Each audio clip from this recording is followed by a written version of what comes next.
তো বুঝতে পারতেছি এখানে একটা কনফিউশন হতে পারেন যে এর আগে তো আমরা ইমেজ অন্যভাবে সেট করলাম, মানে ফাংশন ডট পিএইচপিতে কি লিখছিলাম, কাস্টম ব্যাকগ্রাউন্ড না সরি এই যে পোস্ট থাম্বনেলস এর মাধ্যমে আমরা কি করছি, এইখানে এটা নিয়ে আসছি, এইটা নিয়ে আসছি, তাই না? আর এখানে অ্যাপিয়ারেন্স এর মধ্যে ব্যাকগ্রাউন্ড সেট করার জন্য আমরা কাস্টম ব্যাকগ্রাউন্ড আনছিলাম। কিন্তু বিভিন্ন পোস্ট আর পেজ এখান থেকে এই যে ফটোটা সেট করলে আমাদের ওয়েবসাইটে কোন ফাংশনের মাধ্যমে শো করবে, সেটা হচ্ছে এটা, দি পোস্ট থাম্বনেল ফটোটা।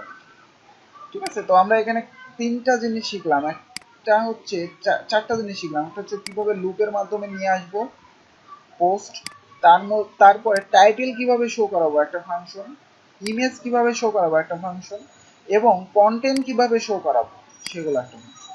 ঠিক আছে।